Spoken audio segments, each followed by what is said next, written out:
Hi everyone, it's me Anya and welcome to another vlog. Ngayon everyone, samahan niyo ako sa aking pagtupi at sa pagkakapi ko sa umaga. Let's go! Ngayon guys, pasensya na kayo kasi ngayon ko lang tinuloy ang aking pag-vlog. And sana guys, ma-enjoy niyo ang aking pag-vlog. Kasi guys, hindi ko kasi kayang pagsabayin yung pag-aaral at pag-vlog ko. Kaya naalala ko guys na mayroon palang bagay na hindi matutupad or hindi masasama sa iisang pangarap mo. Kaya nga sa mga vlogger dyan, kayang-kaya niyo yan. Tutuparin niyo yung pangarap niyo. Huwag kayong manghinayang kung hindi kayo sisikat. Balang araw maintindihan niyo rin yan. So ngayon guys, dito muna ako magkakape sa loob ng kwarto ko. While nagkakape ako guys, nagbabasa muna ako ng book. Pero aaminin ko guys, minsan nagsiselfon lang ako. Pero sinasanay ko yung mata ko na magbabasa ng libro. So guys, huwag nating maliitin yung binabasa nating book. Kasi madami tayong matututunan dyan. Ang binabasa ko nga pala guys ay yung salita ng Diyos, yung bagong tipan. So minsan guys, nagbabasa ako ng libro pag wala akong inagawa. Minsan din ay nagsiselfon ako. And minsan din ay nagre-review ako para sa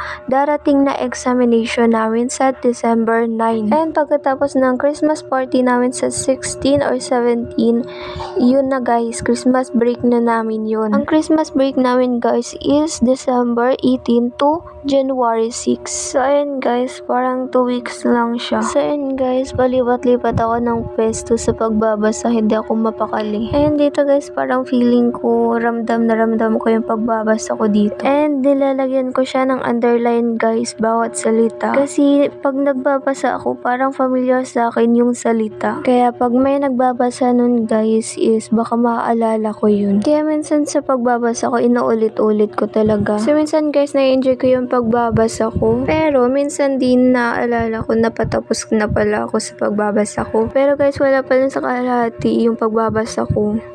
Bye everyone! Hanggang dito na lang yung video ko, and don't forget to like, follow, and share on my Facebook page and subscribe to my YouTube channel. Sana nag-enjoy kayo sa video kong to. And yun lang guys, see you on my next vlog. Bye!